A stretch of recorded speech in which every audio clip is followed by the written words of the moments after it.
Clash in Paris, c'est dans 4 jours au moment où je tourne cette vidéo. Parce que là quand même, on a une carte très intéressante proposée par la WWE. Et il n'y a pas besoin d'être présent parce que oui, je ne suis pas présent parce que je ne peux pas être présent pour ce show. Même si j'ai fait Backlash en France, je ne peux pas être à Paris aujourd'hui. Et je suis complètement sûr que les fans français vont exploser tout le stade entier. Mais perdons pas de temps, je vais vous parler dans cette vidéo de mes pronostics pour Clash in Paris.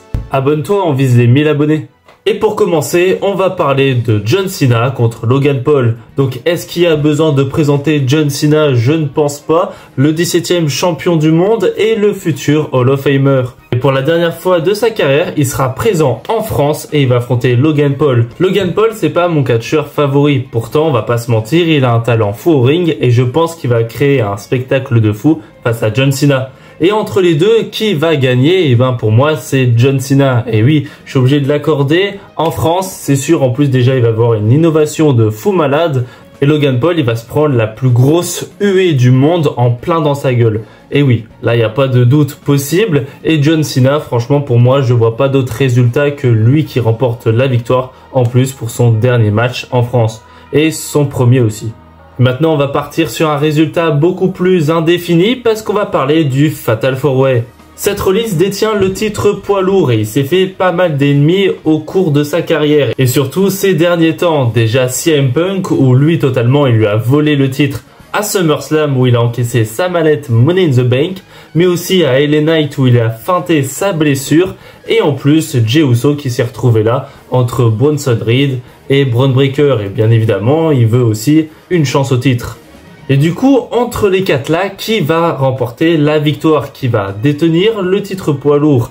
Et ben pour moi c'est assez hésitant parce que déjà CM Punk et LA Knight je pense que c'est presque sûr qu'ils vont se taper dessus et Jey Uso il sera en milieu de ça et je pense que fortement Seth Rollins va remporter la victoire et en plus sur Jey Uso. Enfin, c'est plutôt hésitant parce que si on veut peut-être démarrer une rivalité entre CM Punk et LA Knight, peut-être une confrontation à partir de ce moment-là, pendant ce match, et bien peut-être que Seth Rollins va tout simplement remporter la victoire face à LA Knight ou CM Punk pendant que l'un des deux sera sorti du ring. N'hésitez pas non plus en commentaire à m'écrire vos petits pronostics pour Clash in Paris parce que bien évidemment, je vais tous les lire et je vais réagir à chaque et peut-être que certains ont des meilleures idées que moi. Et c'est largement possible. Et maintenant, on va parler du match qui m'intéresse le moins. Le match de Becky Lynch contre Nikki Bella. Et tout bonnement, ce match a été officialisé à Raw le 25 août. Et bien évidemment que ce match m'intéresse pas du tout. Alors bien sûr, je vais le regarder, etc.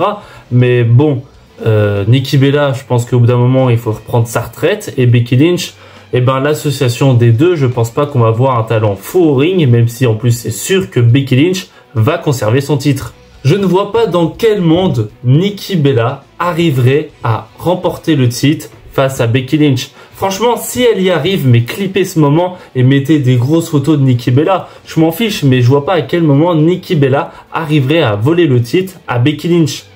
Je ne vois pas. Ou peut-être une intervention de Brie Bella, mais j'en vois même pas le sens. Pour moi, c'est juste un match de transition pour peut-être aller contre Bayley ou encore une nouvelle fois contre Lyra Valkyria, même s'il faudrait aller un peu voir autre chose. Parlant de autre chose, ça serait sympa que le titre des États-Unis serve à quelque chose, parce qu'on en a un peu marre que Julia garde le titre des États-Unis et elle en fait rien.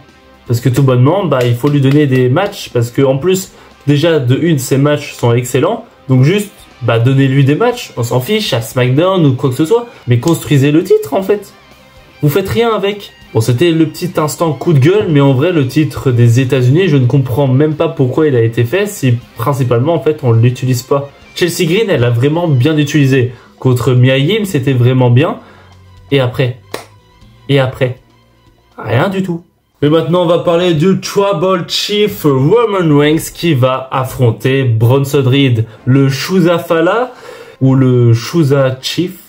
Bon, en tout cas, cette rivalité entre les deux m'intéresse beaucoup. Alors bien évidemment, ça va pas rester très longtemps, mais cette rivalité est intéressante et ça serait vraiment bien si en plus de ça, Bronson Reed remporte la victoire face à Roman Reigns. C'est bon, on a compris, Roman Reigns t'es incroyable et même t'es mon catcheur favori, mais au bout d'un moment, si tu peux perdre, c'est bien aussi. Bronson Reed a besoin de remonter en estime. Parce que là, quand même, son estime, c'est des chaussures. Et c'est tes chaussures qui puent. Donc en vrai, pour ce match, j'ai pas grand chose à raconter, à part que tout simplement, Bronson Reed doit remporter la victoire face à Roman Reigns. Et là, on a comme dernier match Rusev contre Sheamus. Alors là, c'est la rivalité qui dure 15 ans. Mais bon, c'est des assez bons matchs et c'est pas dérangeant. Et pour Clash in Paris, ça leur donne un petit momentum en plus. Et pour ce match-là, en vrai, ça serait sympa si Rusev remporte la victoire. Pour mettre fin à cette rivalité contre Sheamus et partir sur autre chose. Pour aller sur d'autres catcheurs et changer totalement de choses. Ou peut-être un retour de Otis ou un retour de Akira Tozawa en pleine force. Il a pris des energy boosts et il va défoncer la gueule de Rusev. Même si je pense que c'est pas possible et j'espère pas que Sheamus va remporter la victoire. Alors oui, ils vont proposer du bon spectacle. Ça c'est sûr. Mais bon, ça serait sympa si Rusev remporte la victoire face à Sheamus et on en termine là. Mais en vrai, peu importe qui gagne entre les deux, en vrai on va pas se mentir que pour l'instant entre Sheamus et Rusev, il y en a aucun des deux qui est vraiment bien utilisé. Ils sont là pour être vraiment dans la mid-card de chez mid-card et après ça, même s'il y en a un des deux qui remporte la victoire, ça va pas changer grand-chose. Alors peut-être Rusev va peut-être partir sur autre chose, mais Sheamus, je pense que franchement, à part des matchs peu intéressants, c'est tout ce qui va être proposé pour lui ces prochaines années. Alors je sais qu'il y a 5 matchs sur la carte. J'aurais bien voulu voir Drew McIntyre contre Cody, mais j'ai décidé de vous proposer un dernier match. Ça serait celui entre Solo Sikoa et Sami Zayn, parce que pour moi, Sami Zayn sera présent à Clash in Paris. Donc bien évidemment, en plus qu'il est en rivalité avec Solo Sikoa sur le titre des États-Unis, je pense que c'est largement possible qu'on a un affrontement entre Sami Zayn et Solo Sikoa. Et pour moi, s'il y avait un affrontement entre les deux, qui gagnerait? Eh ben pour moi, ce serait Sami Zayn. Je pense que ça pourrait encore un peu plus monter la hype au niveau du titre des États-Unis et peut-être avoir une confrontation un peu plus tard. Donc pour moi, je pense que s'il y a cet affrontement, Sami Zayn sera le grand vainqueur et en plus, la foule sera en délire. Et oui, bien évidemment, on est en France quand même. Sami Zayn, le GOAT, il faut le soutenir. Donc voilà, c'était mes pronostics pour Clash in Paris. N'hésitez pas en commentaire à me dire aussi si mes choix sont bons ou mauvais, ou peut-être qu'il y a des choses que voilà, j'y avais pas pensé encore qui pouvaient être très utiles comme une intervention, peut-être de Bronson Reed ou une trahison. Je ne sais pas, mais voilà, pour moi, je pense être le plus objectif possible. Mais après, on est loin de la perfection. On est même des fois très surpris par rapport à leurs décisions. Et je compte sur vous pour faire entendre la France dans tous les autres pays. Je compte sincèrement pour vous créer des nouveaux chants comme « Il est vraiment, il est vraiment, il est vraiment phénoménal » nanana. Pour Edge Styles, je pense que vous l'aviez remarqué. Mais voilà, n'hésitez pas à créer de nouveaux chants, ça serait vraiment incroyable. Faut que vous fassiez mieux que Backlash, même si je pense que ça sera pas possible. En tout cas, c'est la fin de cette vidéo. N'hésitez pas à vous abonner et à liker cette vidéo. On se retrouve dans une toute prochaine vidéo. C'était Austin Catch. Ciao, bye bye.